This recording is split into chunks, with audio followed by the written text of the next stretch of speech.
Yeah. Oh, that's right. Gotta get my sharing up on. And we're back, baby. Yeah, there We're we back go. again. Are we live? Make another comeback. The Sorry. boys live. Sorry, been out for so long, everyone. Had to go do an official vacay, summertime vacay. Take a few days off. You know how it goes. But coming back off of it, first thing I gotta say is same as the description. Goddamn Askren. Because we had previously talked about this in the last podcast, and I was explaining how Askren, you always look like shit when you're standing up, dude. You always look like shit when you're standing up, man. Listen, what do I know? Okay, always I go off of what do I know. All I'm saying, Ben, okay, is why didn't you take the Khabib route on this, okay? You took 2 years off. 2 years off of fighting. You knew eventually you would fight again. You knew it as well as everybody else. Why are your hands still coming out like this? Why are you still fighting like this, bro? That is not how you're going to do movement. I rewatched that replay 1,001 times, bro. I don't know nothing, but I do know one rule of foot movement, and that's that your foot never is supposed to drag when you move. So when I see this guy come out with a hop step, and then the second hop step, he drags his right foot. It's the same thing that Shevchenko does, where she waits for your tendency. So therefore, when you come off of that, when you plant that foot off of a dragged leg, you're a stationary target, dude. This guy's running at you full speed, and your natural wrestling tendencies got you to duck your head. What I will say is the video came out that Masvidal was training that same exact knee. What you to open up with? Yep. It was already a discussed thing that's what they were going to open up with. And if you watch the knee, it's actually very, very genius because he throws a double knee. And that's just jumps out. That's in case Askren goes to either side with his head. So if he came this way, he catches the left knee. If he comes this way, he got the right knee, which is what we all watched, where he went the goddamn bed. And I'm definitely going to have that damn picture with Masvidal sitting right there. That's going to get framed to be on the goddamn wall forever of when he's in his face, when he's on the ground. Oh, yeah, when he's on the Ben, ground. I like you, dude. I like you a lot, man. I don't think that you're as bad as they say. I know you're a great fighter. I know Ben's a great fighter. Regardless, I've seen him beat top-notch guys. I've seen him beat 2 top-notch guys in this world and not get hit.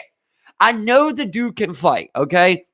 But right there, you looked very amateur. If you're thinking, Masvidal did the same thing. Masvidal in that corner, okay? Let's go down to it, right? Because it's ATT. That's the camp, right? So that's his camp. Right. Now, I'm not going to sit here and say ATT is my favorite camp, but they got my favorite guy, who is Mike Brown, who I think, to me, is my favorite corner, man. Well, I guess not often a corner, man, but my favorite tactician of the game. And they find these tendencies in people. When Masvidal knocked out Darren Till, they realized that when he leaves the break, he drops his hand and he circles the same exact way. You can watch the fight 10 different times. Masvidal throws that looping right 15 times. They don't catch Darren Till at all. And then the one time, Darren goes to do the same exact thing, and that one connects. He knocks out Darren Till. It's just studying tape. They did the same thing to Askren. He said that. He said, I realized every single time when he goes for a takedown, he goes for a crotch head takedown, which is basically like when you put your head basically to someone's groin so you can get that single leg. They knew he was going to do that. So they fired a double knee and said, choose what side you want to go on. Askren, bro, like I said, I'm not the guy to be saying this about professional fighters. Right. But Askren, bro, you've got to know, this dude got one way to beat you, bro. He got one way to beat you, and that's to knock you the fuck out. I really do believe, I respect Masvidal to the full. I think that 7 times out of 10, I think Askren wins that fight. I really do believe that. But Masvidal ain't no goddamn bitch, man. And you got to know that he's coming out with all this aggression you build up, right? Think about this. When Conor talked all that shit to Jose Aldo, right? What did Jose come out and do? Ran at him, just like Masvidal did. He didn't throw a flying knee because Conor ain't a wrestler. But he ran at him because he was angry. Conor starched him with that straight left. Conor knew he was angry. Conor knew Jose Aldo was going to run at him. Ben, you done talk so much shit, brother. You should have knew the same damn thing. This guy wasn't going to go against the cage with the wrestler and go, and try and stay away from you. He was going to come at you aggressively and try to knock your head off. Exactly. And the first thing you did was duck your damn head, man. You don't do it. And me looking from the outside in, not with any type of UFC background or anything, even watched the fight. I watched that knockout. But I mean, it seemed he was definitely unprepared for that type of aggressiveness. I mean, it was pretty explosive to where he kind of just went from 0 to 100. But I mean, in that moment that he's coming at you, I don't think to duck my head and go for that type of takedown. Let's just think about this though, Steve. Right? Me and you are fighting, right? You got 10 fights, I got 10 fights. What does everybody do? I study your tape, right? I study your tape. I try to find your tendencies, right? 10 fights, yeah. And I try and figure it out, right? The most brilliant thing you can do is you study your own tape. You find your own tendencies. Because the other guy's doing the same thing with Mike fucking Brown, who is one of the greatest minds on this damn planet at MMA. You don't think that he's going to notice that your damn head tendency every single time? Yeah. So would you say that that's a bad habit picked up from his wrestling background? It's not a bad habit. It's what wrestlers do. Right. But I mean, wait, this ain't wrestling. Right. This is MMA. A guy can throw that's how I just talked about. Remember last time I talked about the guy Aaron Pico with you, right? Whooping that guy's ass the entire time. Not whooping him, but beating him. Third round, goes for that same takedown. The guy does a flying knee and knocks him the fuck out. Yeah. It's one of the most famous ways you can knock out a wrestler is a flying knee. So if I'm Ben and my whole game's designed around taking someone down, there's really one thing I'm looking out for. It's a flying knee. Okay? Because if you throw a kick, I want you to throw a kick. Throw that kick. I'll eat it and I'm going for a takedown. Or I catch it and I take a takedown. The one thing I don't want you doing is throwing a flying knee. And if you do, I got to make sure I'm not going down. You're not going to go to the... Man, I don't know. You can go all day long. You should never duck your head in the middle of the fucking octagon. You duck your head when you're against the cage. You can work out of that. And, I mean, I also don't think that's your opening, move. You would think, you kind of. There's always that moment where you feel each other out. There's first 10 watch seconds. Watch all of Ben's fights. It's the same thing every time.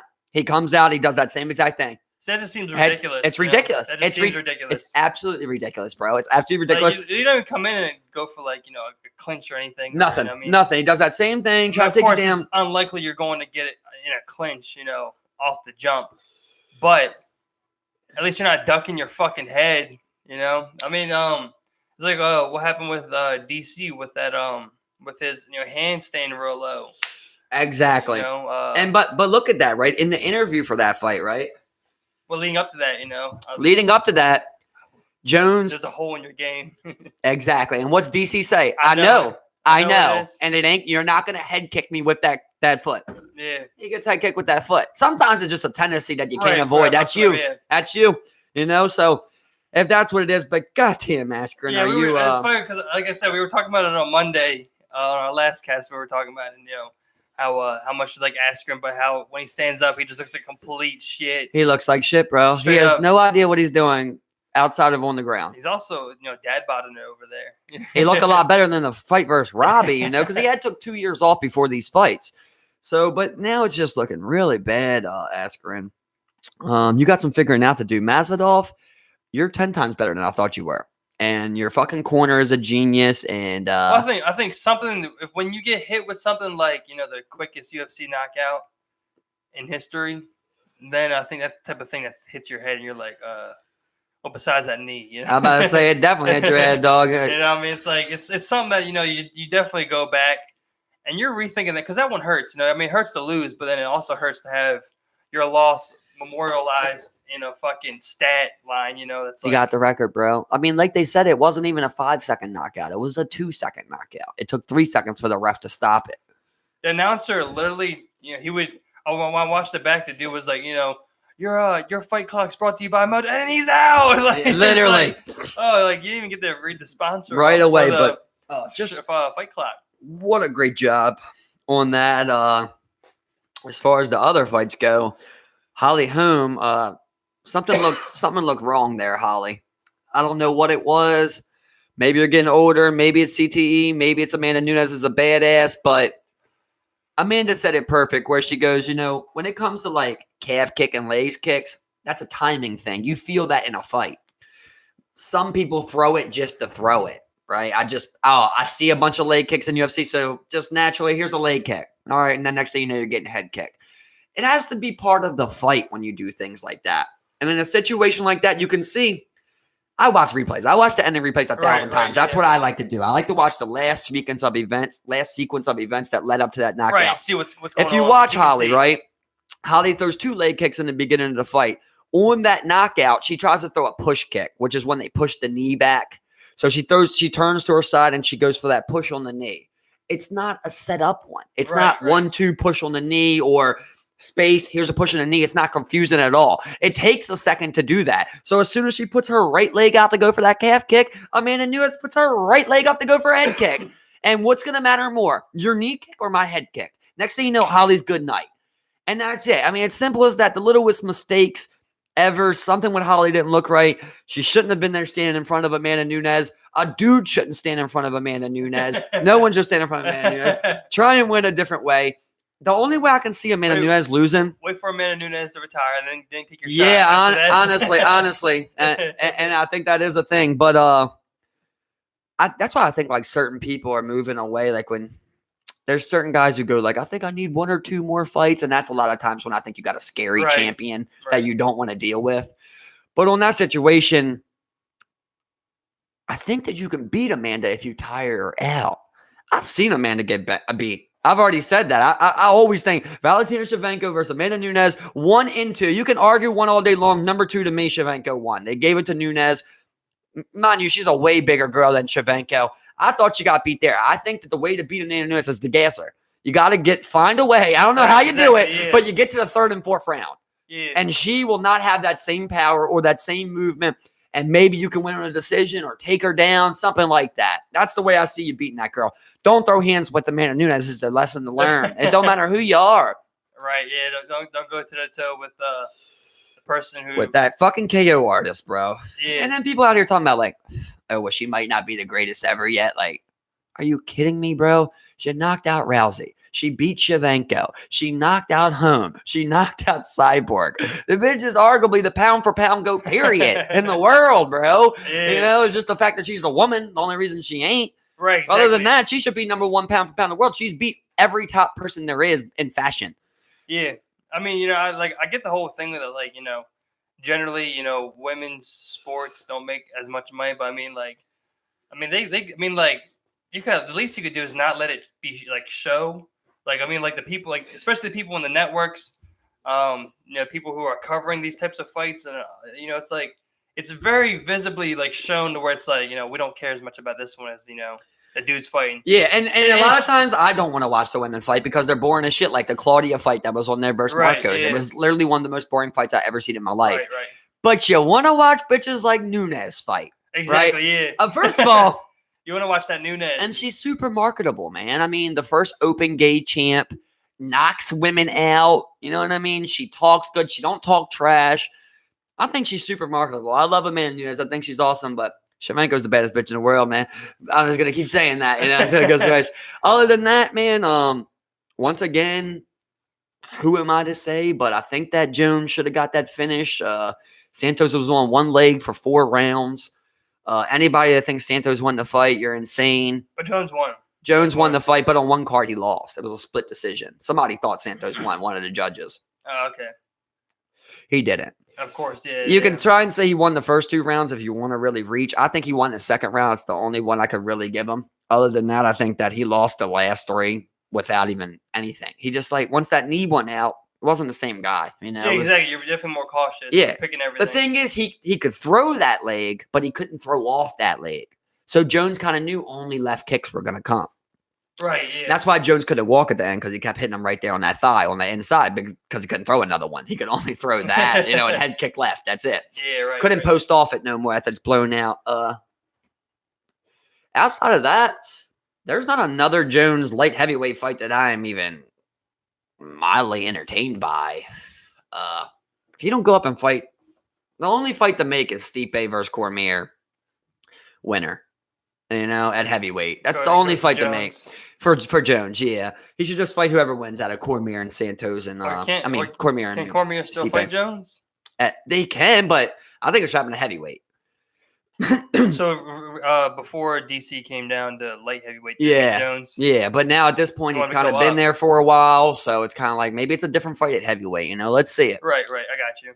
Well, I mean, like, aren't they only allowed to fight 2, or is it 2 per weight class? Like, you have could, 2 matchups. No, you can fight as many times as you want. Just mostly, Hmm. if you lose twice to somebody, is there really a rivalry? Well, yeah, right, exactly. So they Yeah, usually gotcha. don't make the third fight. I got you. But the first one was a decision, 5-round decision, and then the second one it was a knockout, but technically it got overturned. So technically it's 1 no contest, 1 win. Right. And it would be in a different division, which is something too, right? So I think that's definitely the fight to make, but DC obviously got to beat Stipe. He beat him once already, right? Mm-hmm. Knocked him out cold. Yeah. I remember that fight now. I think I was here for that one. I am sure, I'll tell you this, I'm sure it's hard to fight someone who's knocked you out. Like, fight them again.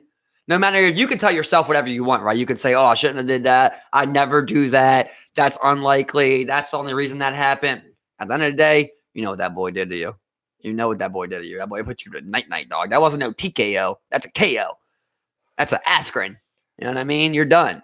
Yeah, and I guess no matter how much fighter you got in you, you're always going to have that in the back of your head. Yep. And that's another time where you realize it's not always about these 2 guys going out and throwing their hand, because Cormier said it 1,000 times. They studied Stipe's tape over and over. They realized every time he breaks the clinch, he does it with his left hand down. So when they break the clinch, Cormier just throws a right hook every single time. It misses a couple times. That time it hits. Good night. Dude, study your own tape. Find your own tendencies. That really should be your corner's job. Your corner should be studying your tape and telling you, look, this is what you do all the time, dude. You got to change this. Or something along the lines of that. Hey, you don't. Especially the amount of time going into fight prep, Yeah, and 15 fights I've been with you, and I don't know you drop your left hand. What are you spending, like 6 months leading up into a fight before, For them guys, yeah, the top guys, a lot of times. But like I said, even with the DC thing, right? DC knew he did that. He still did it. Yeah. Maybe Stipe knew he did that. Maybe his corner did. It's one of those things that kind of like break down when you get tired. Yeah, you go back to it's like Lamar Jackson, right? Like, he might end up looking good on his throws, but when the pressure comes and he's moving around, he's gonna go back to that sidearm shit. When it's easier for you to do that when you're under pressure, mm-hmm. You did that all your life. Exactly. That's your tendency. I mean, with those under pressure situations, you're under pressure because you're in an uncomfortable situation for you. So instead of having to sit there and think it through and stay with the better form or the better decision, you revert back to that easier form, that easier decision, which you're comfortable with. Muscle memory, almost, Yeah, exactly. It's just easier to fire off with that, without thinking. That level of thinking goes out the window when you're in that, fight or flight mode, or when you're under pressure in those circumstances. I'd say, outside of that, horrible bet by me thinking that Diego could take on Chiesa. Maybe at 155 he could, but Chiesa was twice as big as Diego. And I can't believe that I thought Diego was going to get that done. He did a great job. He's hanged in there for 3 rounds, but Chiesa was so much bigger, dude. He was so much bigger, man. It wasn't even close. Like, he just bullied him. Like, straight up, stayed on his back. Diego couldn't get up. That was pretty much it. He won every scramble. Outside of that, the only thing I want to say is fuck all you people who only watch them Jones and McGregor cards. Exactly. Because, man, this shit happens every card, man. Every card, someone's knocked out. Like, someone's knocked out. There's interesting storylines, man. Especially watch more fights. With a big name, with a big name like that. And it's funny because those same people didn't get hyped for Woodley or Usman. They were just Jones or McGregor. That's pretty much it. Or Brock Lesnar. Yeah, exactly. Dude, people tell you Brock Lesnar's like the best heavyweight of all time and shit like that. Just completely gone in their minds. People. It's those same people thought Kimbo Slice was a great thing for UFC. Yeah. It's I like the idea of him in UFC, but I'll tell you what though, how good would have Kimbo Slice been in that bare knuckle boxing? Oh yeah, right. Well, don't you wish he was still alive? You would have had the most seasoned bare knuckle veteran. Seriously, that would have been great. It's of all the people who have bare knuckle careers under them, this dude Kimbo has the most respected bare knuckle career ever. Yeah, but he's another fucking guy never had cardio.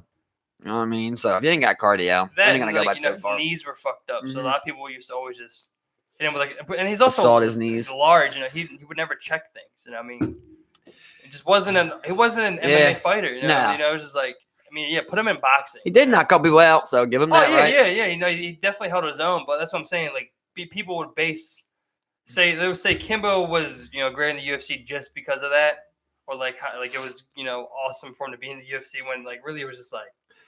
Yeah, he got a couple knockouts, but like it's like He didn't belong there. Yeah, it's like it's I just will not, say that it's for sure that his last fight, R.I.P. Kimbo, Yeah. but his last fight versus Dada 3000 or whatever, another guy that didn't belong, an internet celebrity. It's the worst fight I've ever watched in my life. Yeah. And I mean, I believe like Dada had like 2 heart attacks or something like that. Like, it's the worst fight you ever watch. It's 2 guys that can't finish each other that are just love absolutely those dead. names that sell. Just want to see those guys. They were hitting like this, bro. Literally, they're so dead. Like after 1 round, they're just hitting like this. It's like the worst thing you ever watch. Yeah, and especially when you get these guys in like a championship fight where it's like 5 rounds. You definitely ain't doing it. They can't even go 3, let alone 1. Exactly. So. I mean, they're barely getting to that second one. Especially someone like Kimbo. Yeah. He's barely getting through. But I guess great card. Definitely a great card.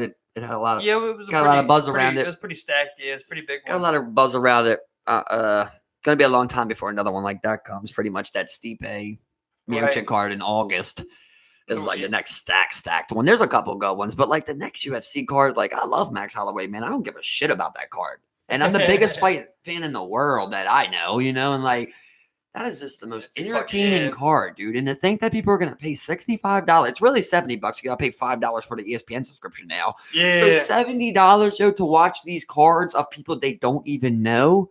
They're not gonna do it, dude. And what they've talked about recently was like I've heard Dana White talk more about like expanding the fight pass to try and get like more for your money and whatnot. But it's like they're not even adding more quality cards to the thing. They're adding more things to consume. Yeah, or you can add more fights. It don't mean you're adding more quality. Exactly. Yeah. Me and you can get on there for a fight. Like people talking about like expanding it into like boxing and stuff. And it's like I think people with UFC Fight Pass just want more quality cards. Well, with as far as the UFC Fight Pass goes, that you don't order the pay-per-view through that. You order pay-per-view through ESPN app. Yeah. That they got that. That just seems so muddy. It's like, so horrible. It's so horrible. But with the Fight Pass, I love Fight Pass, right? I wish it was cheaper. It's $10. $10 a month is what I pay, but it has every UFC fight ever. Of all time. Right, yeah. So I pay $10 a month to have that entire collection. I'm like UFC 82. I've watched so many of them at this point. I'm up there. I love that. If you want to talk about expanding that, bro, do the same thing with boxing. Because that's what I want. All the greatest. I want to see everyone. Not all the greatest. The same way UFC have. It's every single one. It's not the greatest ones. It's every one. Every match. You click on 1991, 99. Well, not 99, but 99, and it got every pay per view that year, and you can watch it. That's exactly how boxing should be. If you give me that, I'll pay $10 for that too, Mom. Yeah. I love that. And another thing I love about the UFC Fight Pass is you can do corner. You can watch it from the corner's perspective, bro, which is my favorite thing in the world. That's so weird. You like hear what they're saying and shit, Yeah, it's crazy, bro. Cool, it's awesome, dog. It's awesome when you hear like they're telling this guy to do something or not do something and it leads to his demise. I think when you get into boxing though, when you get down to putting something like that on like a Fight Pass, I feel like so many different people would own so many different things. Yeah, well, that's what it is. It's like 20 federations and shit. At the end of the day, Dana's the one that pretty much makes all the rules in UFC. Exactly, yeah. With boxing, it's like Bob Arum. Then you got fucking 4 other dudes, you know what I mean? Fucking that are promoters. Then you got 20 belts. And it's just so much shit. That's why none of the good fights get made. I'm sure with like, with re-airing fights and shit, it's like, well, hey, this fight's re-airing. It's a Tyson fight. Yo, Tyson, a little money. Yeah, something. Something you like would that. think so, but it's like then again, I don't know. Like, did he sell that? But technically, he like sold the rights to that already. So whoever like put that show on is the person that should have that. At the same time, like you don't get royalties for every time something gets played. Yeah, I feel you on you that. Get it but for I mean, that, like, and then you sold that right there when you paid your paycheck to fight the dude. That's part of the paycheck. Yeah, but you don't like own that video. But I mean, like. I think with some of those fighters who are like, look, like for like especially if like a Mike Tyson or like a Ali or a Sugar Ray or whatever, like you think like them being the fighters that they are, they'd have something set up to where it's like, Well, if we're re-airing boxing classics on ESPN1, you would hope so. That'll be a separate contract. You would hope so, but I honestly don't believe it. And I got more faith on, as bad as it sounds, I got more faith in UFC doing that than boxing because they're just always doing some cheap shit like that. Like that's the thing about. Okay, yeah, it is weird that Dana has all that power. Like he does have a lot of fucking power. But at the end of the day, it's kind of a good thing too because you can say, look, this is the best fight that people want to see. This is who you're fighting. You don't choose who you're fighting. Well, boxing also got big to the point where like you needed some type of like international boxing federation. Just like with like soccer, you have FIFA, and then with basketball you have FIBA. You had that international and you would always have that, but overlooks those fighters. Right, but the problem with boxing is there's IBF, there's IBA, there's CB. Yeah, exactly, and UFC doesn't have all that. UFC, it's just UFC and Nevada Commission. That's pretty much it. And exactly, yeah. It's way easier to get shit done, man. That's why you see the big fights. I mean, like if UFC was to reach something on the size or scale of something, to where it's like, let's say UFC became like an Olympic sport, something like that, to where it's like an international organization to overlook all those fighters, then it gets into shit like that. And but like, look at like what having gold medal fighters, fight, in the UFC who, fight out of Slovenia or some shit, it's like shit like that. With like, look at DC knocked out Stipe, right? Knocked them out. People still wanted to see it again. Yeah, nobody believed they want to see it again. Well, it got made again. Meanwhile, everybody in the world wants to see Fury Wilder too. But we're going to wait a whole nother year for that. And people still watch it, just like we've been waiting a year for GGG Canelo 3. We want to see them all, and they just wait and wait. It's like Mayweather Pacquiao. Yeah. You got to wait 5 years for a fight to happen and shit, bro. It's so annoying. Like, fuck, man. You lost the buzz on it. And everybody's going back and forth, shooting money around, figures they want, shit they want done. And you can't make an agreement. Constant circle jerk. Circle jerk. Big circle ass blast. Well, speaking on the going off the FIFA thing, we had the American women bring home the World Cup today. For consecutive titles. I can't believe they were only plus 170, man. That's a bet to make. In the beginning they were only plus 170 to win. Oh yeah, you could definitely have made some cash on that one. Yeah, against the Netherlands. Which I think in the beginning of the tournament. You put whoever you want to win. I got you. I got you. I think it was bigger versus Netherlands. Yeah, they were. The team they played before that, England. They were a big favorite. Right? England was the toughest team they faced throughout the whole tournament, I believe. And then it's upsetting because Germany was taken out by Sweden. I believe it was Sweden, or it might have been the Netherlands who took out Germany. It was an upset, right? Yeah, exactly. It was pretty much, it's debated, who's number 1, number 2, which is between Germany and U.S. Got you. So it's been great to see that matchup in, the final. But Italy's pretty good too, right? Italy's pretty good. They're another team that got out, right? England's considered number 3. I would say Italy would fall to like that 4th spot. And then 5th, I think, goes to France. France might even be at the 4th spot. I don't know. But yeah, they had some badass bitches out there on that fucking field today. And they did a hell of a job. They definitely ran through it. Yeah, broke some record. It's funny because they I actually just looked into like why like US like the US's like soccer program is like so good, and it turns from a lot of it stems from women's football being banned in pretty much European countries from like the early 1900s up until the 70s, where it's like in the 70s and 80s, with America with their funding thing, they passed something to where like you couldn't base funding off of gender. So women got as much money as men. Well, what they did specifically was that they pushed women into soccer a lot because you need 11 people on the field. It's like the highest roster that you required for like a women's like sport. That's easy to fund. You need nets, you need a ball, some shin guards, some cheap shin guards. It was real easy. Right, it ain't 50 people on a football roster. So it was real easy to take, and make it look like, okay, we have, all this funding in football, but we also have that same amount of women in soccer enrolled in high schools. Maybe what was up with that thing that Messi was mad about how like he was saying like the Copa was on like the same day or like a day before another final was or something like that. Like with Argentina, Messi was mad something about the scheduling of like it was like he had to play a game for I guess Argentina, then he had to play a game for Barcelona like a day later, then he had a Copa Gold Cup game he had to play like the third day. It might have been something earlier in the qualifiers when his season was still going on. Because, like, I mean, for them, especially this year with the Copa America going on, he had the La Liga season, he had Champions League, and then also leading up to this point, you have your qualifying and whatever rounds for your Copa America position and whatnot. So it might have been something earlier. I'm not familiar with anything currently. I don't know. No, it was a thing. It was right after he got that red card and got kicked out. He was complaining about how like all these games are going on. No idea. You have to check it out. Yeah, no but idea. he was mad. It was something like. But he's also leagues also mad because he has yet to win an international trophy with Argentina, like not one. Right, but also it's not the best team in the world, right? I mean, it's just. I mean, a lot of it. A lot of people say that he hasn't specifically shown up because they're not a bad team.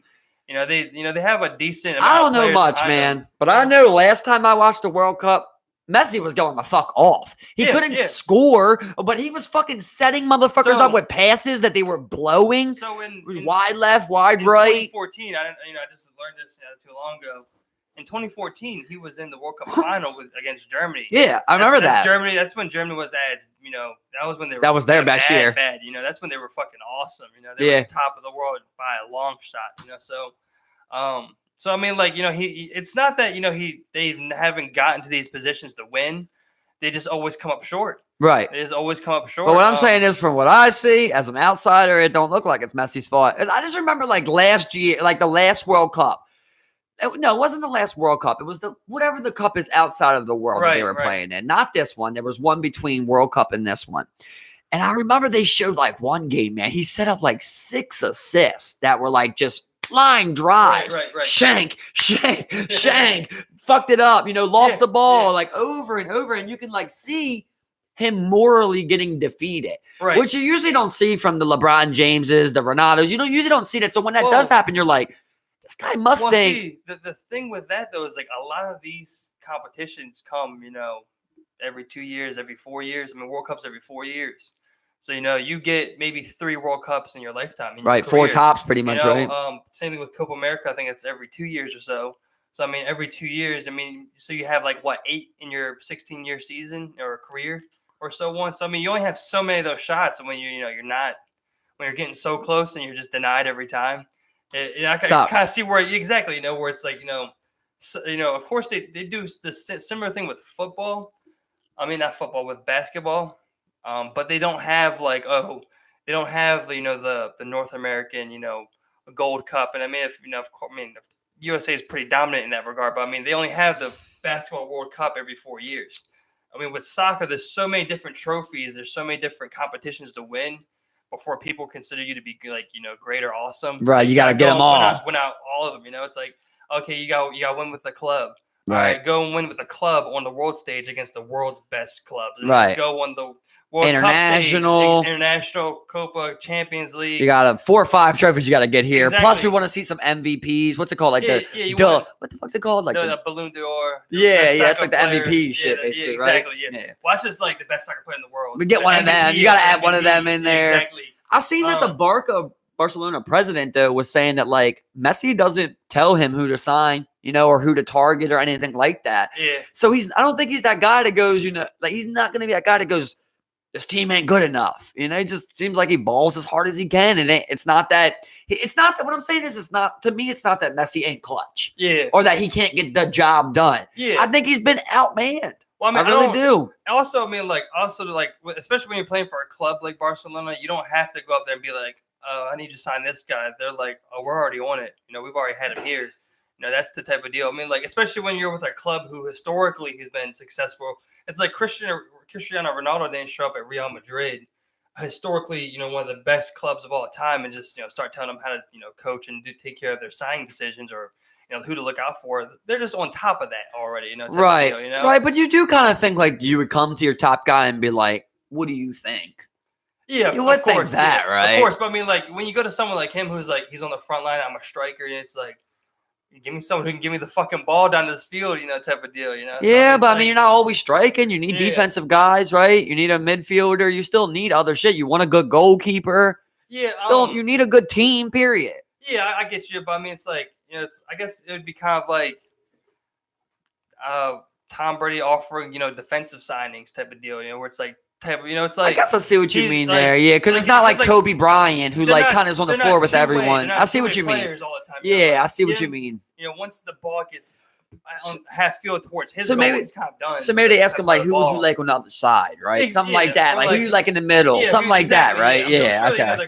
Who you think would be great in the middle. Right, I got you. blah, But blah, you ain't blah, like blah. who's the defensive guy. It ain't. Yeah, you're not like, oh, I want to go out and get this winger, you know, because I mean, usually people's eyes are already on that winger, and if either the money's there to make the move or the money's not there to make the move, you know. So it's kind of like, I would say it's just a lot less complicated, you know, when like, especially with, like, I mean, like, yeah, you have less people with basketball, but I mean, like, as far as like, you know, who helps make decisions on signings and whatnot, you know, you go to your guy, you know, your big guy, you know, the 1/5 of your team, you know, you want him to be happy, of course, on the floor and whatnot. Yeah. So I mean, so yeah, you know, I guess it's just kind of different, you know. Plus, there's a lot more of those like role signings that, like, you know, I think, you know, players will see that a lot of, you know, front office people won't see.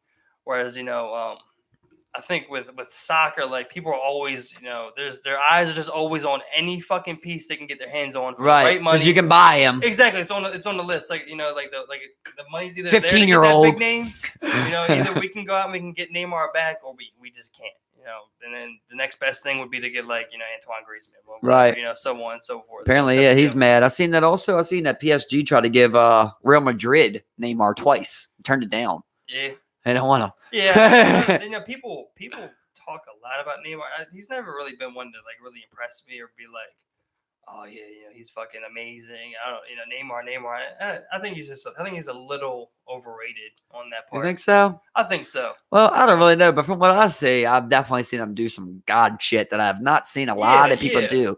I've only watched him play, you know, 3-4 times as far as a game goes, but like I have seen him do some shit where you go, that don't happen often. You know, like that, like his first touch. Like, that was like one of the greatest things I've ever seen. How, like, pretty much wherever the ball's at, he can stop it with his fucking legs or his body. Yeah. And some stuff just like stops it and then goes the other way. Like, that shit's hard to do. Where, like, with Messi, I always notice with him, he's the best I've ever seen of like touching it and making it go with him. Or like his first touch, he sends the ball on the first touch where he's running to. Where like Neymar kind of stops it, you know, and then like does what he wants. Messi like hits it on the first touch and then spins out and goes around that way and shit. So that's what I love is, like, you know, like when people debate, like, you know, the greatest player or like who's the GOAT, like everyone does something, like everyone does, like, they're great in their own specific way. Like Cristiano Ronaldo is great in a completely different way that Messi's great. Right. Like Cristiano Ronaldo, he's just an amazing finisher.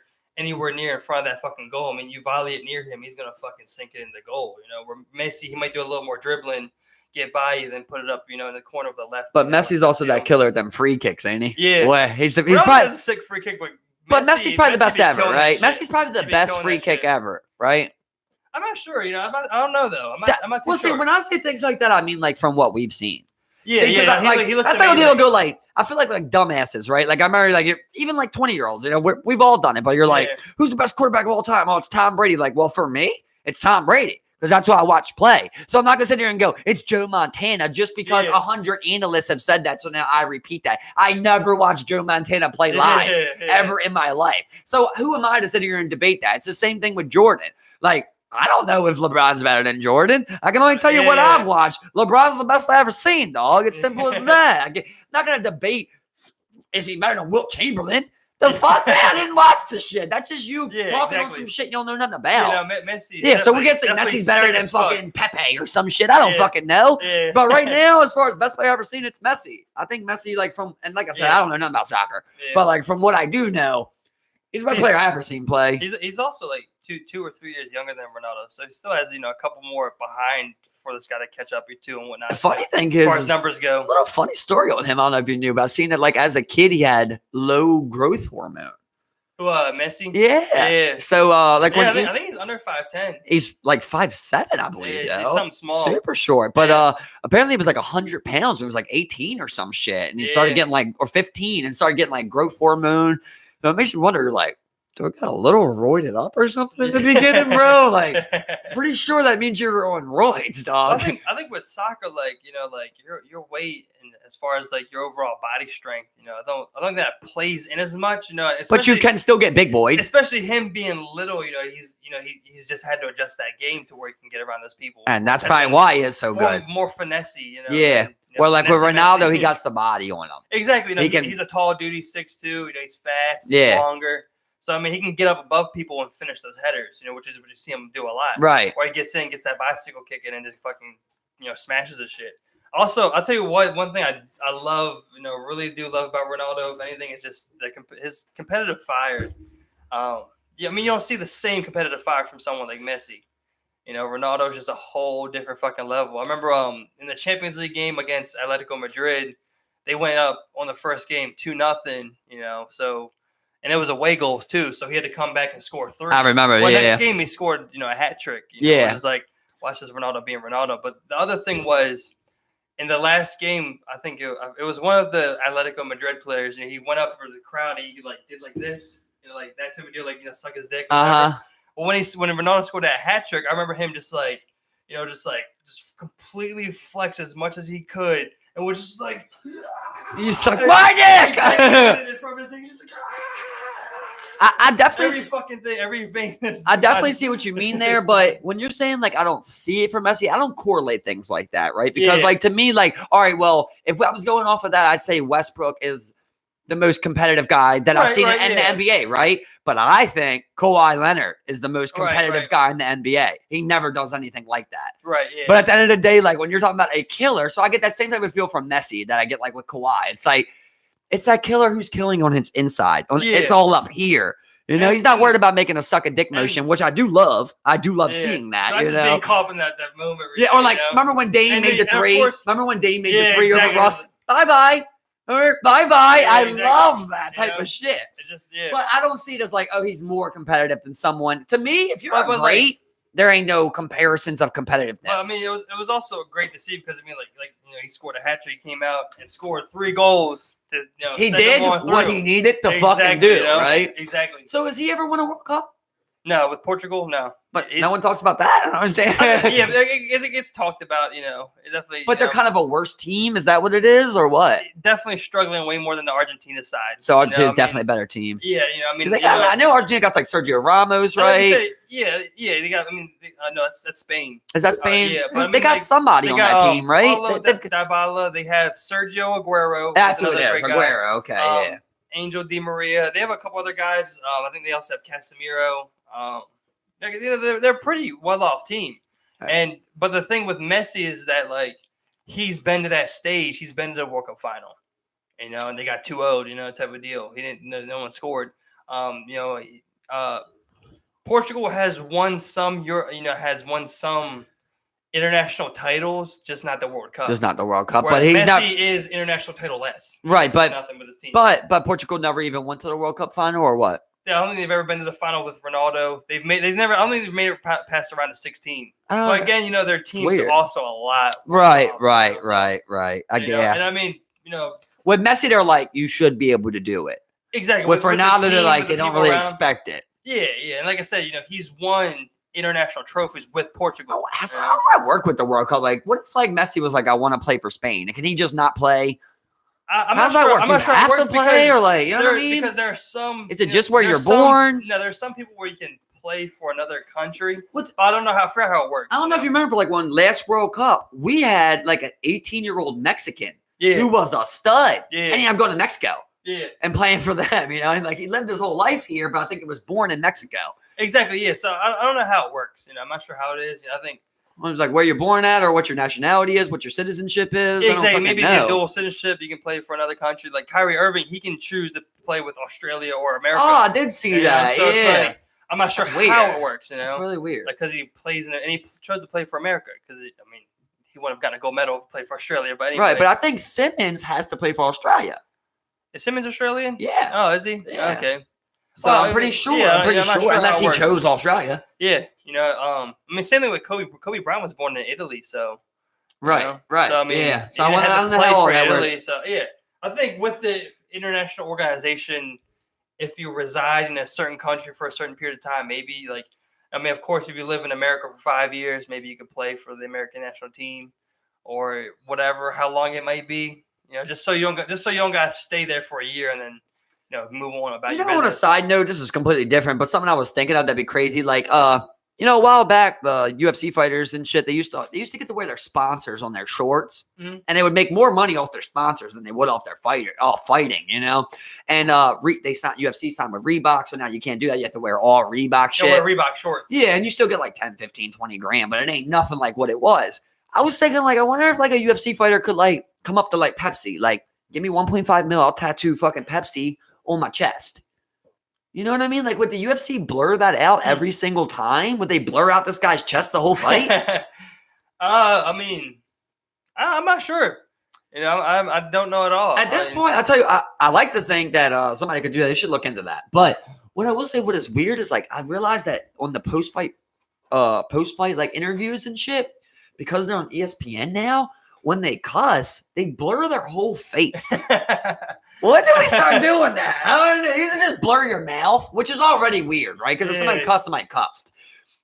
Mouth lip ring or not. Now it's literally their whole face is blurred for a second. Imagine if I just wanted to rant, it would just be a faceless character ranting. I mean, it just seems so pointless because you know what they're saying. I mean, it's like why. I mean, especially like. So what do you think about that? Like, rated with UFC. Do you think like we should be able to cuss like on TV? Well, I think it falls under. You know, I think especially at this day and age. I mean, of course, at one point when the television and radio was like younger, they were trying to, you know, be like, hey, you know, this is what you can or cannot say. So I get that. But at this point in time where, you don't have any type of age restrictions on like internet or any other type of media that goes on the internet other than, hey, I'm 18, click OK, you know, go on through that, whatever. So I think, you know, people just need to stop caring so much as far as that type of shit goes. Right. But like, let's say there is like a cartoon or something, or let's just say like the weatherman, right? Is like, it's going to fucking rain all fucking week.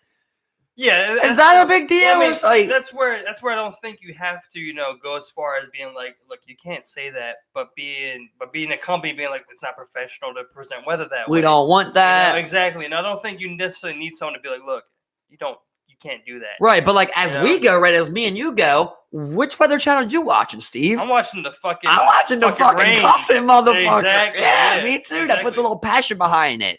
Yeah, I mean, like, of course, another fucking week of rain. It's 7 in the morning on Nick Jr. You don't want, you know, fuck Dora. Right, you don't want Dora out there like this fucking bridge is too fucking big. Yeah. So there is things, I guess, but then who are we to say, right? Because you can go Dora channel up one.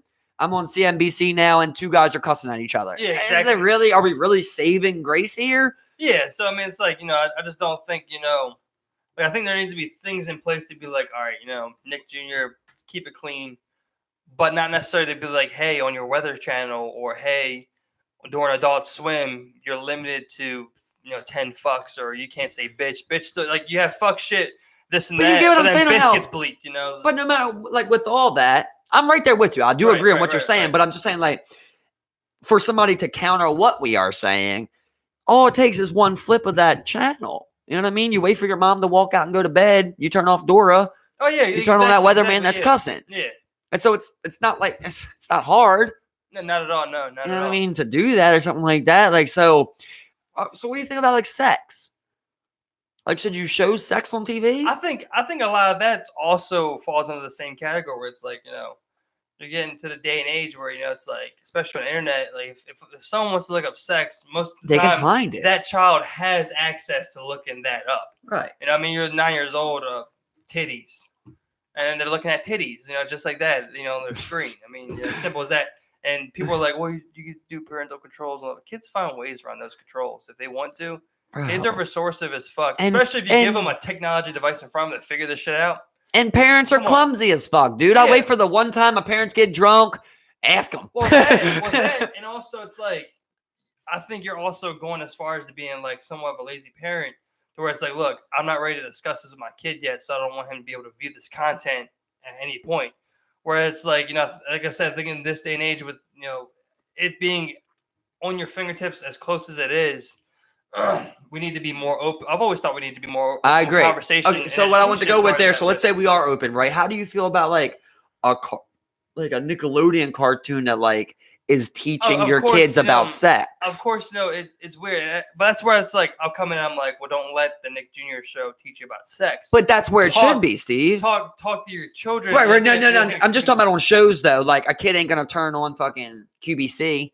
You know what I mean? To learn it from there. So it's like you would have to, if you're talking about us being open and like teaching kids, like you gotta kind of teach them on what they're watching. So like, but it gets weird, right? Because like, let's say like Lilo and Stitch, like she's like, it's a fucking kid, dude. You know, no matter, it's a kid teaching, so it's weird no matter what. I don't. So I mean, but like, I get you on that. Who can teach your kid how to put a condom on? Like I said, you know, I think you don't make you don't make a cartoon about it and whatnot. Okay, so you just think it's up to the parents. Stick with like the arithmetic. And I feel like we'd be right where we're at. Of course, people. But that's what I'm saying. We need to change. I mean, we need to have that change of where we're at. Now, of course, humans should change, not cartoons. Yeah, well, I mean, that in itself does not, solve. When we leave, TVs and computers that teach our kids enough nowadays. Where it's like, like the shows they're teaching them about are like with sharing and shit. I don't think it falls under having a show teaching them about sexual intercourse. Where it needs to come from the parents, and parents are generally scared to have that conversation with their child at any age. But but behind that, also in public education, let's say you do go as far. Let's not teach it on TV. Teach it in the school in an open, we could go there, right? Form, exactly, right. But then again, like, who's that person teaching my kid? At the same time, I guess somebody has to help. Also, it takes a village to raise a kid, right? Of course. I'll tell you what, bro. We need to move from where we're at. This just hit me, man. I would love if there was like a cartoon like Empathetic Eric or something like that, and like this guy can just straight up feel other people, man. Like he just goes around and like as he sees other people, he can maybe like do some Danny Phantom shit where he goes in their body and like he feels that, right? And then he tries to change people's situations on each episode to like make them happy or something like that. Because I felt like empathy is something that's not taught. Like a lot of times I feel like teaching, right, is like homeless man's an alcoholic. Well, don't be an alcoholic. You won't be homeless. I just taught you how not to be homeless. That's not the same way you go about it, right? Where it's like a lot of times I think you got to teach the people why something happens, man. Don't just say don't be an alcoholic. Explain why someone becomes an alcoholic.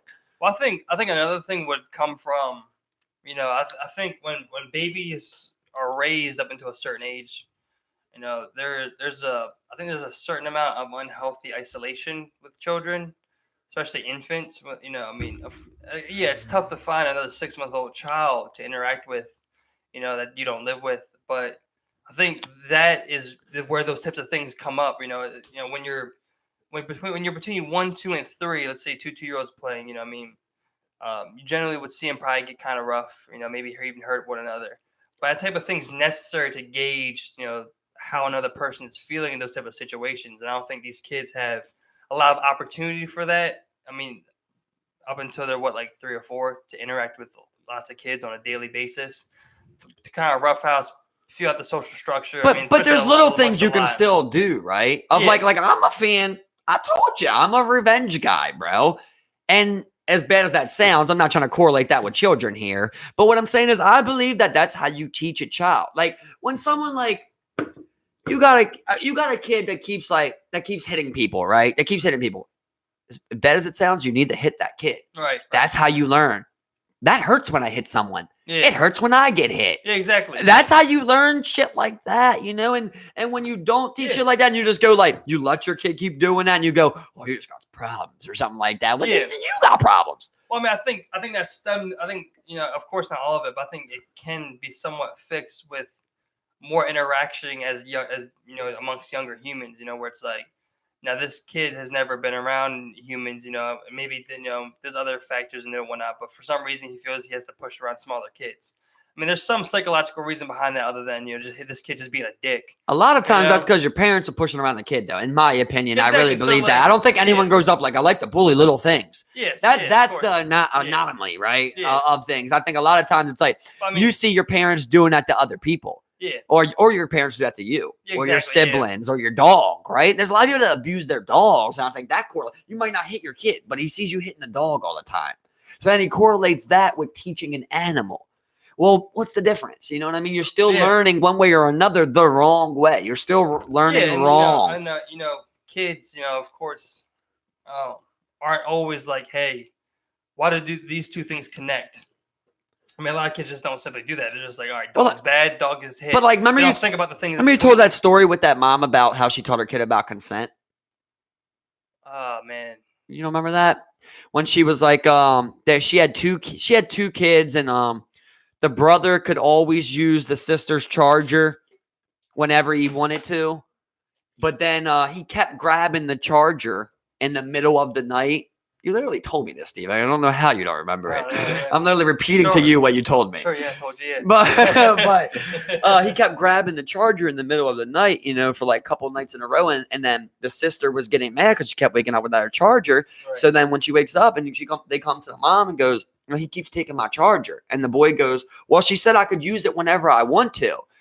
But he's grabbing it when she's asleep, right? So then like the mom found that as the perfect time to teach consent to a person, of going like, if she couldn't tell you then, just because it was okay previously, doesn't mean it's okay now, or that it's going to be okay in the future. Right. If someone can't consent to something, that's that. It don't matter if you did it.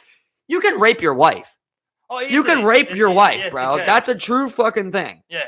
The thing is, your wife might go, whatever. He got his. It's not a rape to her. It's exactly. Like, just he got his. I was drunk. I was falling asleep. He got his. Whatever. There was a show I watched recently where it's like they did like something called, it was The League, where they did something called sleep sex. Where like he thought his wife was asleep and like she didn't stop him, so he just kept going. And everyone else around him was just like, yeah, you raped your wife. That's not cool. Like you can't, like, no, she didn't say yes, she didn't say no, she didn't move. Like, yeah, you definitely raped your fucking wife.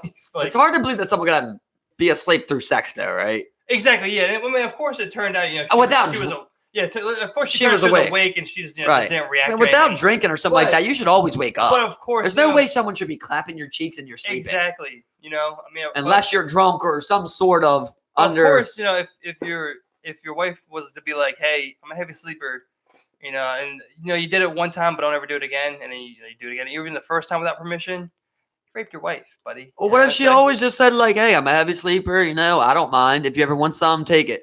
Now it's good forever, right? Is it good forever? That's what I'm saying. There's like that one time where she's like, well, I actually didn't want to have sex. I would say it'd be fine until like the one time where like she's like, no, and then you just keep going anyway. Well, that's just some weird shit. You got problems, dude. You need to check your husband. Exactly. I mean, for one, it's like if someone's asleep, I'm not getting horny by like messing with them. But then again, if she's thick, she's thick. That's the thing. Like, if your wife's thick, but if your wife's thick and you're sitting there laying down and you're just like, you ain't busting 24 hours, and you're looking at your wife's thick ass, you can get hard just by looking at an ass, smack the ass a little bit. Yeah, of course. But I mean, like, for me to then go through and participate in the act of sex, where it's like, well, especially if they're not reacting. Yeah, if they're not reacting, I'm probably going limp pretty quick. Exactly. But I'm saying I could get hard and go for it, and then if I don't get nothing back, exactly. But like now it's like, whatever. I'll go jerk off. Like, are easy to like. They'll keep going. They just focus on the sensation of pussy around their dick. Whereas like for me, it's like, I mean, yeah, that feels great and all, but it's like, I mean, at this point, it's like I'm pretty turned off by the fact that you're not even moving right now. Listen, it's like I'm moving on. Obviously, head. Obviously, we could go pussy, right? Oral sex, right? But masturbation ain't that far below, okay? It ain't the worst of the worst. You get proper lotion going, bro. You find the video. Yeah, that video. Exactly. Every dude knows that video where it's like, I mean, for a split second, you forgot what your girlfriend's name was. Where it was like, exactly. Or like literally, right? Like you could not nut for 24 hours, right? You could not nut for 24 hours, and then I could give you this video, right? That you don't find that good. Yeah. And then you bust and you got 2 drops. Then I could go 24 hours and I give you a video that you love, bro. Little Asian cream pies, bro. And you fucking bust 10 loads. That says something to what you were attracted to. When you find that 10 load video, it's not oral sex. It's not pussy, but it's not bad. It's up there. Like, you can see why you could, like, I'm always just like, why couldn't you feel a little guilty afterwards? Why couldn't you just jerk off? That's what I say a lot of times. Like you watch that video, like, I think there was a piss scene right there. I'm skating over that one. Yeah, you gotta go right through that. Yeah, she thick. Skip 20 seconds. Or some people, they get that 10 load video off that piss video. Yeah, so very true. But like when I think about that guy that like watched a woman for 3 weeks and then found out where she jogged at and then got all dressed up and then kidnapped her. I'm like, dude, you had 3 weeks to jerk off. Just jerk off, dude. To jerk off. You know? Just jerk off every day. If you got problems like that, jerk off every day 10 times a day. You won't have the physical ability to go act on your crimes. I think every dude has been through a moment where, like, you know, they were either messaging somebody or doing whatever, and you know, and they were gearing themselves up to get ready, you know, to follow through with the act, having sex with somebody.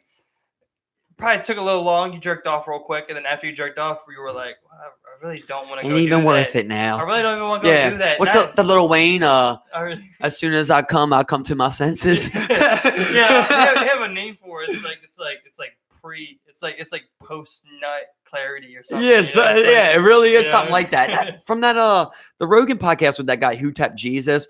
Not my favorite one ever, but I did learn some crucial information about like how like when a man does ejaculate, that does take energy out of your body.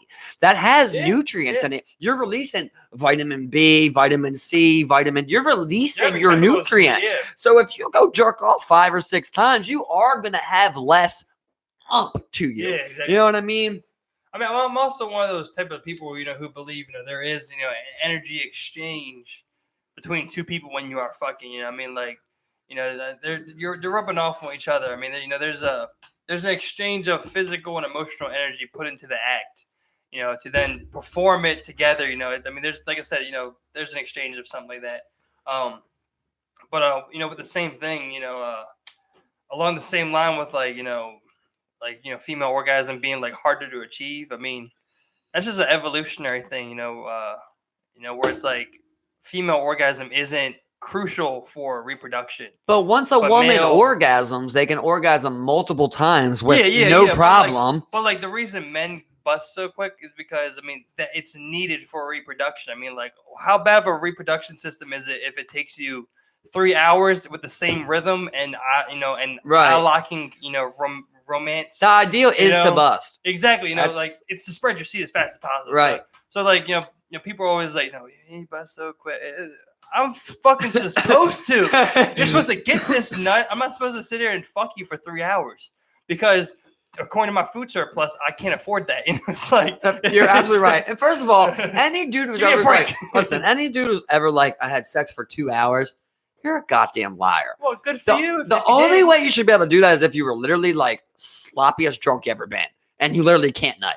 You're on some MDMA or something like that, and you can't nut. I've had something similar from smoking marijuana where it's like it's prolonged me for longer because like you went hours, bro. Oh, I didn't go hours, but I would say it was extended for like I was able to keep a rhythm, a steadier rhythm for a longer time without feeling that feeling of wanting to bust. But I ain't never smacking hours, bro. Listen. Oh, hell no. Listen to this. If we have sex, I'm not interested in hours. If we have sex for 45 minutes and I didn't bust, I'm done. I'm going to jerk off.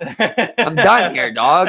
My body's hurting, bro. It's a lot of motion. It's a lot going on when you're having sex. I don't know how someone says, okay, if you had sex for 3 hours, you weren't tearing that pussy up for 3 hours. No. It was a lot of her, I'm thinking. And a lot of you like, ugh.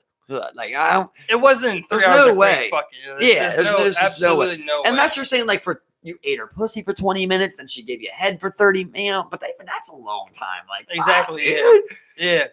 I was saying the whole rotation of sex to me should not take longer than 45 minutes tops. I'll tell you where I fuck up is like where I'll hurry up and I'll bust mine, and then think about finishing off afterwards. Sometimes where I'm like.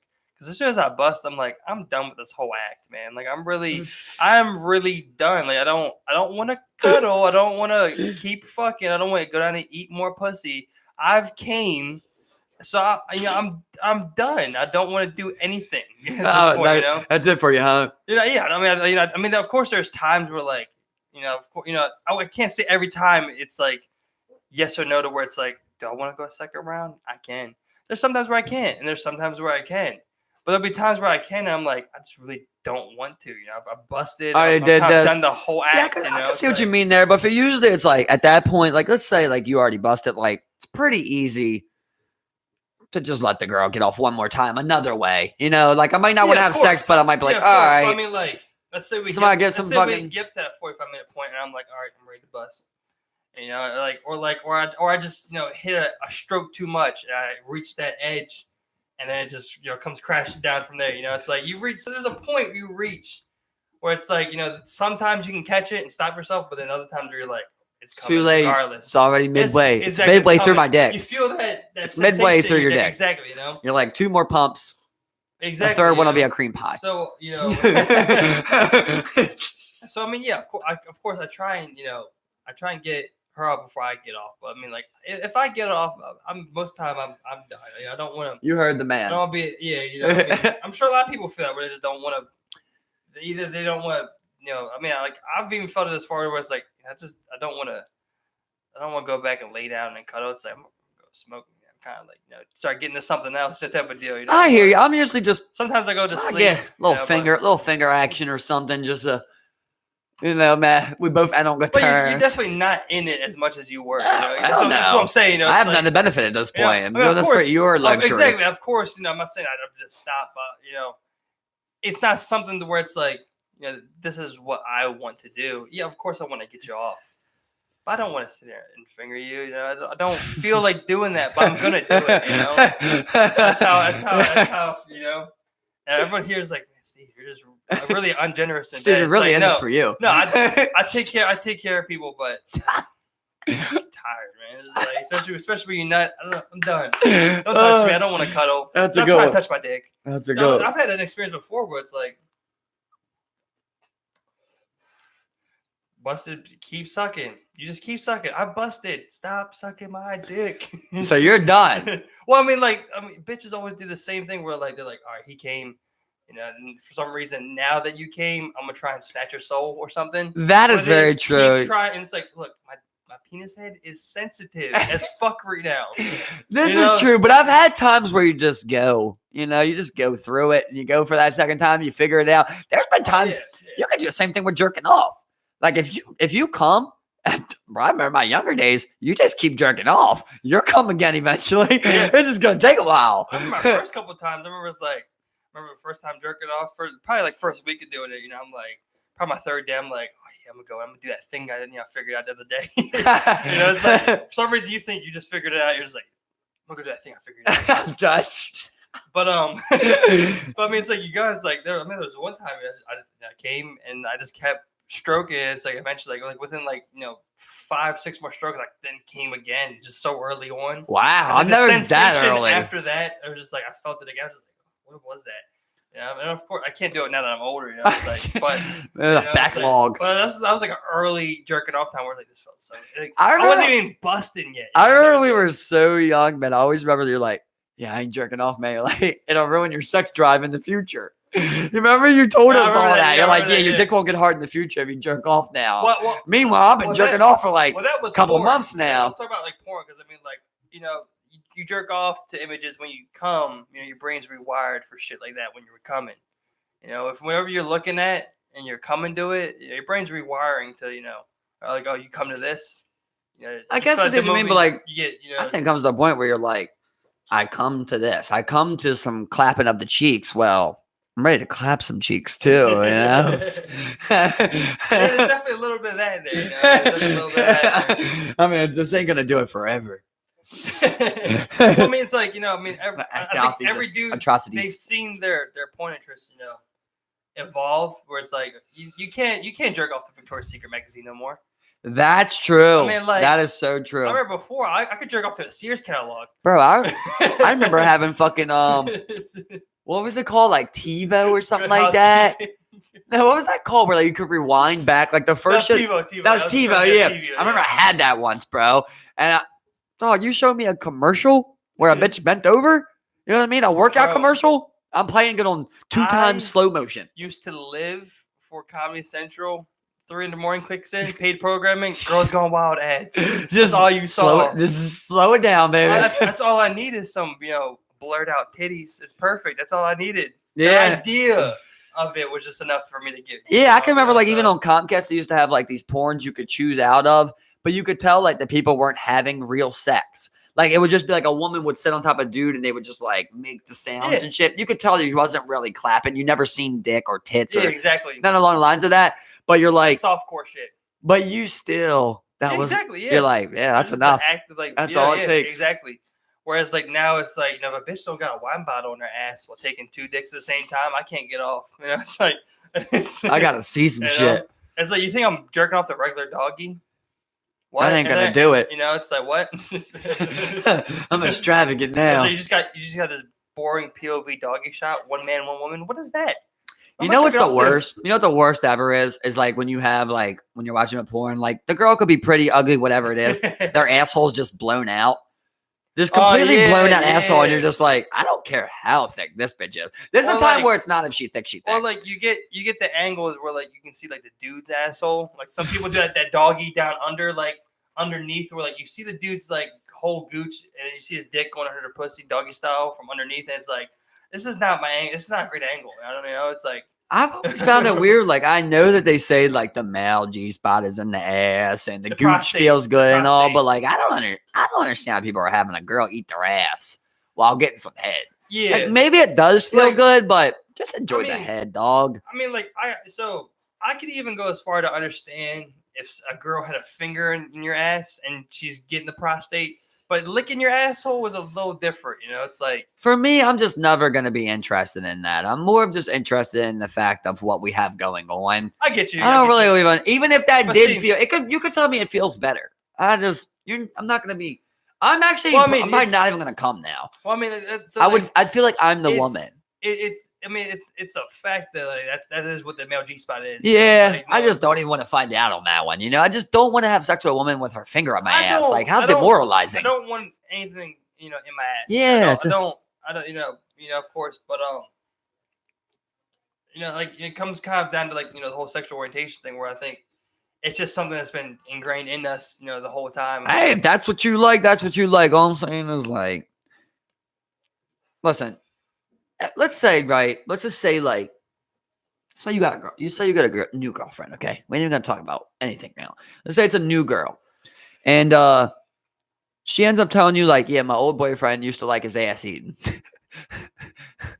Right, okay. Does that make you feel any different? No, I'm not. Yeah. What I'm saying is, I'm looking at see what eat his ass. Yeah, I'm like, you used to eat dudes' asses. I don't think you're the one for me. When you say it like that, but I mean, like for me, it's like, yeah, I mean, for me, I'm like, okay, I see you turning dudes out. It's like, I'm just thinking about every time I kiss you, I'm gonna think about your ex-boyfriend's asshole. I feel you. I'm kind of walking down that road. But it's like, what you want your girlfriend to be like? The head part and shit. Want your girlfriend, I get past it. I mean, like, would you want your girlfriend to be like, it's like say the same thing to you, like, oh, you ate another bitch's ass? It's like, it's like it's just along the same. Listen, this is one of those things where we go like, oh, there's a double standard. Yeah, there's a double standard, bro. That's like one of the things where you go like, that's a time being type of thing. You get what I'm saying here? I'm the guy where it's like, it's like you may have not eaten ass, but you've sucked 5 dicks, like, within like this past year. It's like, of course, nothing wrong with that. But for me, it's like it's one of those things where it's like, I'd rather you have sucked 5 dicks than eat 1 ass. Well, see, I don't know about that. I don't know about that. Yeah, I'm with that. I'm in that line. All I'm long-term ass eating, spontaneous dick sucking. All I'm ever gonna think about is your ex's face with his fucking legs in the air I picture like he's holding your hair and dragging your face up and down his ass and his gooch and his balls, and I'll never get that memory out of my fucking mind. I can get over anything sexually, but not when you. The way I think about it more, I think more of it. You got to kiss her, just like I look at it more as though like as the girl was like the girl's like she's holding like just like you would hold a bitch's leg as a missionary, like she's holding like behind the knees, pushing his legs up, eating that ass, just like she's like the dominant one on that point, It's like I don't know, it's just a different viewpoint in my head. I just can't. Or it's like I mean I could get past this, whatever, history. Okay, if you ever ate any ass, don't tell me. Let's just leave it at that. At the same time, I was like, don't tell me about that because that's just one where I'm like, it's different. It's different with a dude, man. It just is. I don't want to hear that. I don't feel the same sentiment, but I get it. It's the same thing. Like, okay, it's the same thing of like, say you got a girl, right? And like you gotta have sex with her, and you see her asshole's blown out, and you're just like, somebody blew your asshole out here. You know what I mean? There's someone's blew your asshole out, and now I got you. Now I got you. Like your asshole's blown out, bro. What did your last guy do to you? Exactly, what did your last guy do to you to blow your asshole out? Yeah, and people love to be the person to be. People love to like tout the moral high road where they're like, oh, you should be able to move past that and love them for who they are. It's like you don't know what the fuck you're talking about. It's like people love to take that moral high road with shit like that. Listen, the thing is, if I can love you for who you are, I can hate you for who you are, and you are the person with a blown out asshole that I hate, and I hate it. I don't love it. I hate it. I don't understand that, man. I don't hate you. I hate your blown out asshole. It's mainly your blown out asshole is what I can't get past. That's just one of those things where you see, as soon as I see it on a porn, I'm just like, next. There's a couple things I'm down with, but blown out assholes is not one of them. If you have permanent damage from sexual intercourse, bro, something's wrong. I don't want to be a part of that asshole. I don't want to be a part of that. I ain't trying to get down that road. What the I totally get it behind. I mean, there's a real double standard, there, but being open about it, addressing it, and just saying like, yeah, there is. This is mine. I can get down with it. I get it. Like I said, it's the same thing with me where it's like, if you've sucked 5 dicks this past year, it's like, hey, I'm gonna question you. Like, why you out here just sucking all this dick? Sucking everyone's dick, dude. Sucking all this dick. I mean, you don't get no mouth pleasure from that. You don't have nerve endings in your mouth to where it's like you feel you just like sucking dick. Like, what is that? I think that's the thing, but I mean, like they also do get wet off it. Like women do find that attractive too. Yeah. Like what your dick? She might have been getting wet off eating that ass. Yeah, but your dick gets hard when you eat pussy. Yeah. So same thing, right? Yeah. Same exact thing. But I mean, like, I wouldn't blame a woman for judging me for eating 5 pussies this past year. It's like if I eaten 5 different pussies this year and a woman's judging me for it, I'm not blaming her for that. I get it. I judge you for sucking 5 dicks. The thing is, it's 12 months in a year. I mean, you suck the dick every 2 months. I've always said, it's not about how many dicks you sucked, it's about what dicks you sucked. I'd say it's about what dicks. Let's say you just, like 4 of those 5 dicks also beat you up. Well, you shouldn't have sucked those dicks now. Now we got a problem, right? But let's say like you're like, yeah, I sucked 5 dicks last year. It was Ronaldo, Messi, Beckham, Denzel Washington, and Morgan Freeman. What's up? They're like, justifiable dick sucks. Well, for you, it's like, okay, I don't care about those 5 dicks that you sucked. I care about the one dude that blew your asshole out. I don't want to see the permanent damage. I can reshape you into my form. I cannot fix your asshole. That's why I don't get why like some dudes get like some dudes get shit when they're like, I don't want to be a stepdaddy.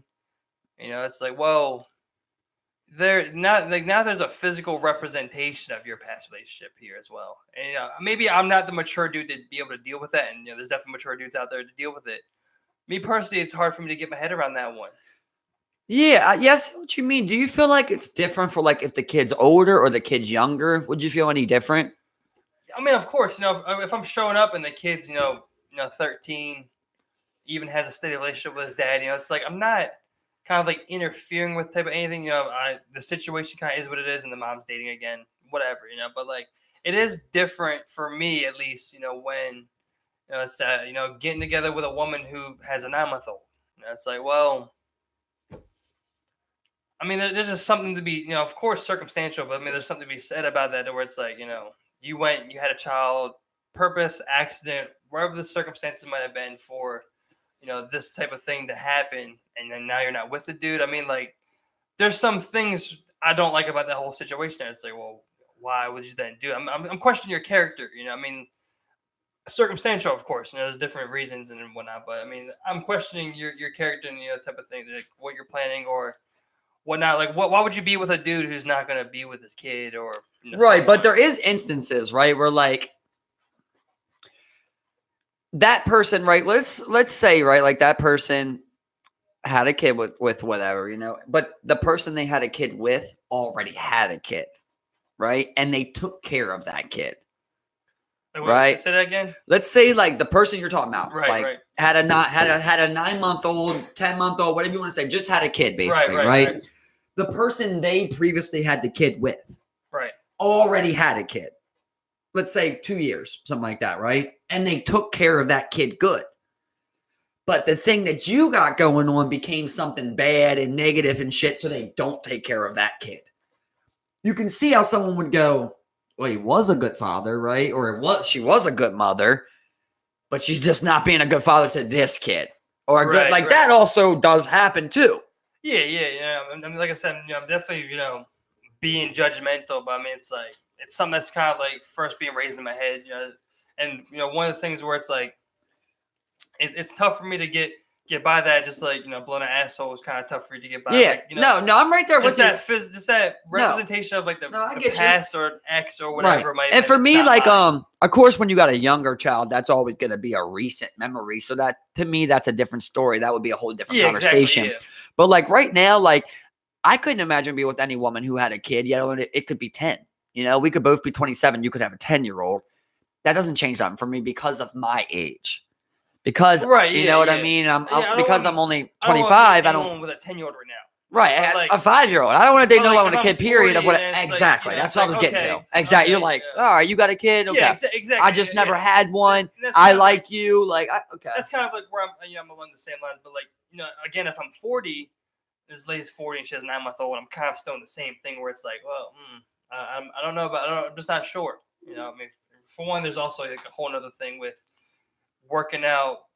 Like, am I gonna be raising this kid? I mean, if I'm raising this kid, I'm raising the kid. There's no co-parenting. It's like I'm not sitting down with this dude and being like, well, how best to raise this kid? Type, I mean, it's like I'm an all or nothing type of dude. It's like if I make a decision that you don't agree with, I don't want to hear about that. So it's like some of that. It's like you're also like not having to, but also answering to another person regarding someone you're then caring for. It's like, well, you're not. It's weird, you're like taking care of the kid, like hitting a kid, right? Like beating its ass, or even just like does a step parent have the right to beat a kid's ass? I'm fucking feeding this kid. I'm beat this kid's ass. But you're the dad, and the stepdad beat your kid's ass. Yeah. Now we got a problem, right? Yeah, exactly. I mean, like, of course, I'll be taking care of the kid as well. It's not like I'm just completely separated. You hit my kid. You hit my kid. I hit you. It's really as simple as that with me. Yeah, 100%. You don't hit my kid, bro. But then again, it's like if I'm not doing anything for this kid and you hit my kid, who am I to tell you not to hit the kid? I won't even know you hit my kid. Who am I to let's say my wife does call me or my ex-wife does call me and be like, you hit my kid. People will get mad, but at that point, it's like, I'm not doing anything for this kid. Who am I to get mad at you for disciplining this kid when I'm not there to teach this kid? If you're not doing nothing for the kid, I would hope she wouldn't call you and say that because you're not doing nothing for the kid in the first place. Well, I mean, like, she might not. I mean, like, people are finding that she might be like the same way. Like, look, I've seen women be like, you're not the father. Don't ever touch my kid, or even to the father, don't ever touch my kid. There could be the same thing where it's like, look. He just hit the kid, it's like a spontaneous thing. He just hit the kid. She might call me and be like, look, I need you to come take care of this dude because he put his hands on my fucking kid. Well, you know what sucks? You get there and he's like 6'4", bro. You know what I mean? He's like 280. And you're like, who hit my kid? You're like, did you bitch hit my kid? Is this bitch hit my kid? her. Sorry about that, dude. Sorry about that, dude. She won't hit him again. I'll stay out of your guys' lives. I mean, like, it sucks to say, but I mean, like, it's like, man, it's like, I don't think I'm in any position to tell this dude not to hit my kid. That's where you go and train. You play the long game. You're like, I mean, this guy at 215. I mean, this guy at 205. Catch weight. I'm moving up to this guy's weight. I'll see him at 205. See how big you are. I'm actually gonna need a couple more months. You got to take a couple more hits, kid. I got to do about 4 months of protein shakes and working out. I'll come back stronger than ever. I got you in a little while, bud. I got to do a trial at ground control. Purple belt or something, dog. Yeah, I gotta get a little something training to me. I gotta watch all of Joe Rogan's fight shows, MMA shows. I gotta watch the first UFC, and of course, you gotta like take some type of obscure martial arts like Hapkido or something. Get something on there, or just karate, or buy a gun. Yeah, probably buy a gun. That'd probably be my route. Yeah, quicker. I have a clean record and buy a gun. I mean, if you even got a clean record, you can buy a gun. Yeah, it's true. You get expunged. I believe it's 1% of gun checks I'm not fail. sure. Yeah, I'm not sure what. I guess a 99%. You know, and I think even with like private sellers, they don't need to do anything.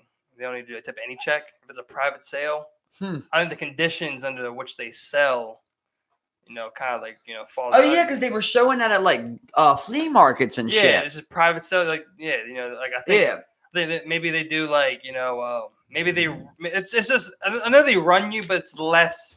They definitely do a lot less. Where it's like they may pull up a criminal record or something.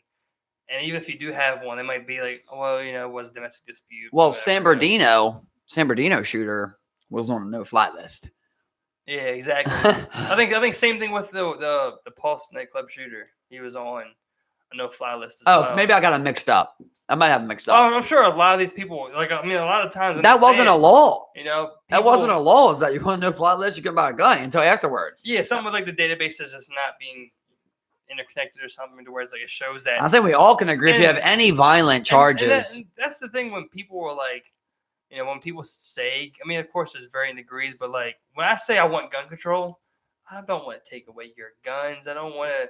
I mean, like, of course, I don't think you should be able to buy an M249. Well, but like when you say a Second Amendment is in the Bill of Rights, right? Okay, well, this dude got 2 domestic violence charges on him. Should he be able to buy a gun? Oh no. What about the Second Amendment, dude?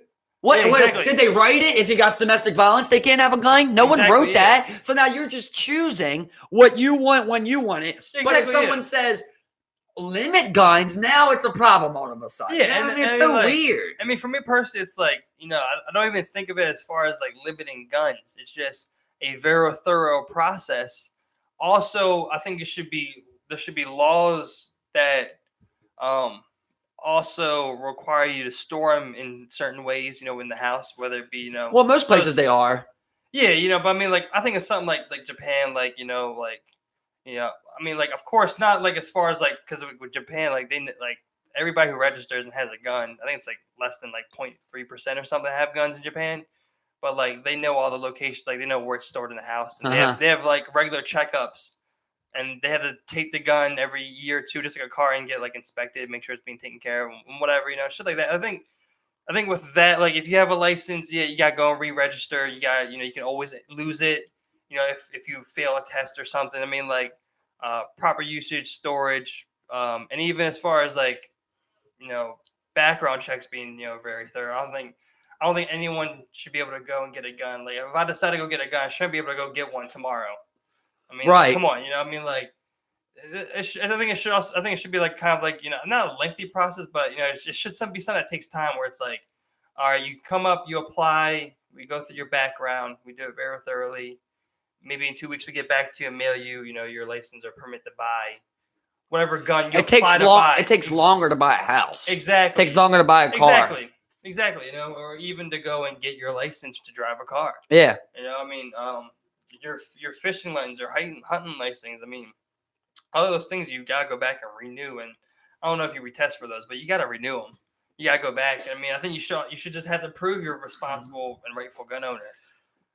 And definitely, I mean, have to pass some type of course along with that to show that you can shoot, you know how to reload. And just because you get it the one time doesn't mean you're a lifetime holder now. It's like you can lose your license just like you can lose your fucking gun license. Well, that's how I feel. I hate to say it, man, but about like senior citizens, bro. Like I think that like once you get past like 55, you should have to get tested more often or something along the lines of that to show that you can still move this fucking vehicle properly, man. Exactly. You see it every day. People on the highway can't merge over. You look in there, it's usually a senior or something of the sorts. And you're like, this person ain't fit to be on the highway doing 70 miles an hour right now. You know what I mean? They are dangerous to everyone else. I mean, there's been times where I've zoned out while driving. I mean, what's this person doing? I mean, come on. Got dementia. Exactly. And you didn't test for it. Exactly. Something along the lines of that. You check their eyes. The eyes are good. Move it along. You paid your $50. You keep your car registered. Move it along. You can drive. I wonder how that works. Like, can you drive being deaf? Would you have to have you gotta go through like special courses, I think, to make sure that you're fit to drive while deaf. How would you hear like an ambulance? I don't know that you'd be able to see it, or something. A lot of times, you hear that ambulance, you can't even tell where it's coming from. You got to find it. Yeah. I mean, I mean, I've been in a situation where like I was playing music too loud to even. Me too. So I mean, you figure it out, I guess. You get by. Either you jump in that intersection and then you notice the lights, or you see other cars moving. Yeah, you get it. Yeah. I mean, like, and you're also deaf, so you're more aware of like you got to stay on top of that shit. Exactly. So you're constantly probably like, I think there's just factors that play into that. I mean, it's like definitely different than being blind and driving. Right. Yeah. It's like you got the important one. That's a hard one. You got the vision. Yeah, it's like how far can we go? Like Tourette's.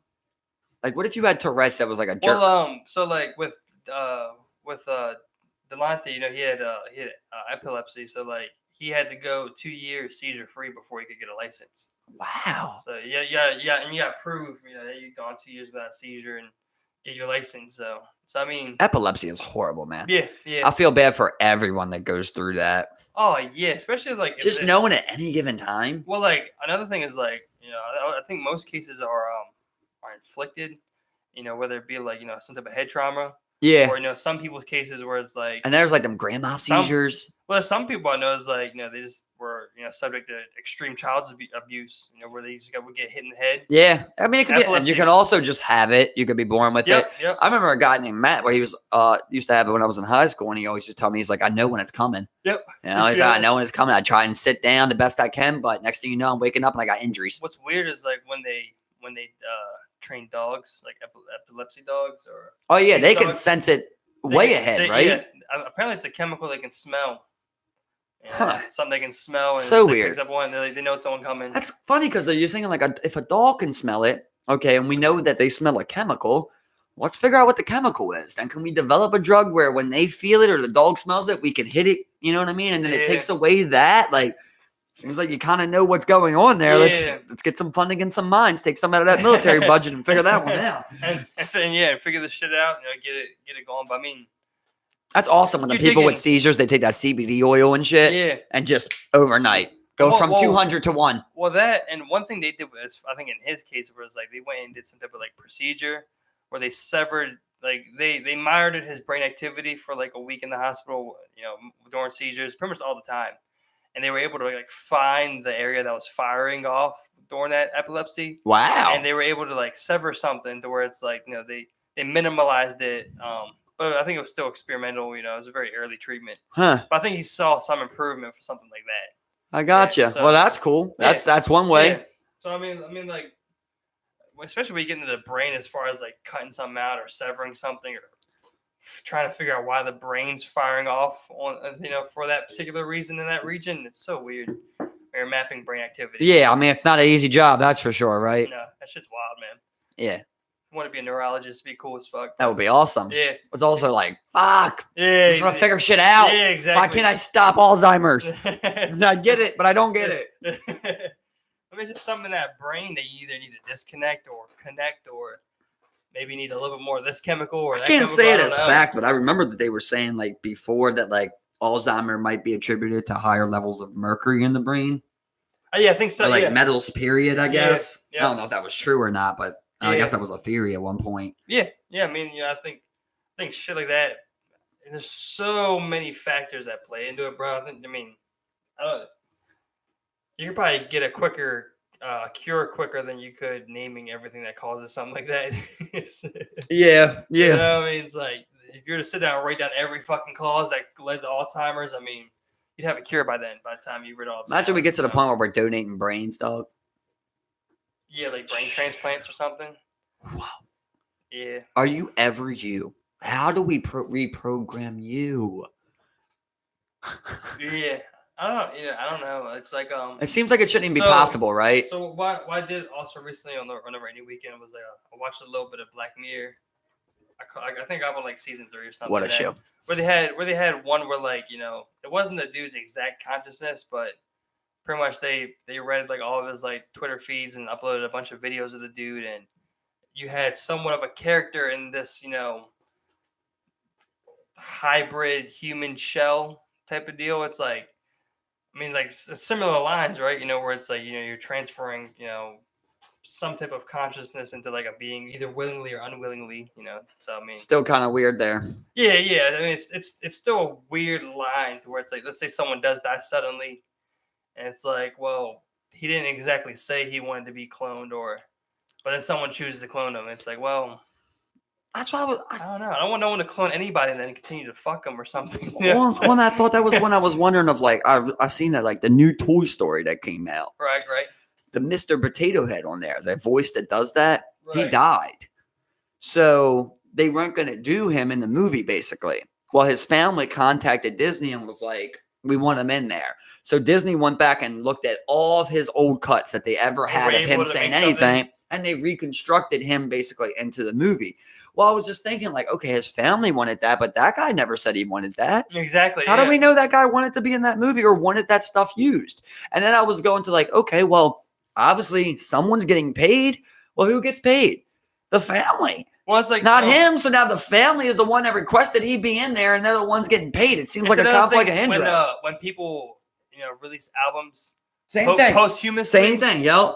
When you're like, did Tupac want all this released? And there was not music related, but there was another thing that happened. It was he was a cadet, part of the American military, in one of the forces. But he died during a training accident, and the parents wanted to use his sperm to create a baby. They were allowed to. They were allowed to. Exactly. Yeah, that's weird as fuck. Because that was the only child, I think the only son to be able to continue on the bloodline, or like the person's bloodline ends. So I think that brings us back to like medieval times where like people like it's kind of like culturally and legally built into our systems because people care about bloodline. So I think that was something that was based off like continuing a bloodline. It's like if someone decided to like continue on the Rothschild bloodline. Right, but like if I'm government, I don't allow that. Yeah, I mean, like the Supreme Court made a decision on that to allow it to go. Yeah, on. I would never allow that. That just seems absolutely wrong. I think that type of decision was based off that idea. It's like, well, we need the bloodline to go on. The baker, I think it was extracted from his testicles or after death. Yeah. I think. I'm I not sure. He had some saved sperm, bro. This is definitely a no. Well, I mean, you do not get to suck his balls dry after the man's dead and recreate a human being. If he had it frozen already, like, wouldn't you think that would already be an agreement to be like, hey, I want, That's why I was going to lead towards that. I was like, I don't think it was. I'm not sure. Well, in that situation, I'm kind of like, okay, well, I guess I could see. Yeah, if he had that, maybe that's what he wanted. I still say no.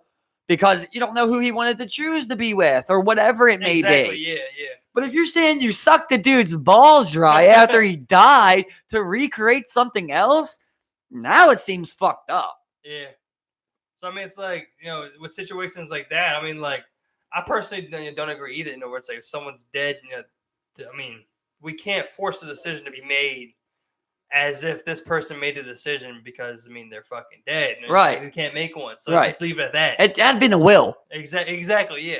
Yeah. People do, die, suddenly without making such a thing. But a lot of people don't write wills up. It's weird, ain't it? I feel like when you're... anyone expects to die, though, Yeah, but when you're 16, 70, of course. It's almost like make people do it when they go get their license or something. Just make people write a will up. Just a couple of different questions like, all right, so do you want to be resuscitated?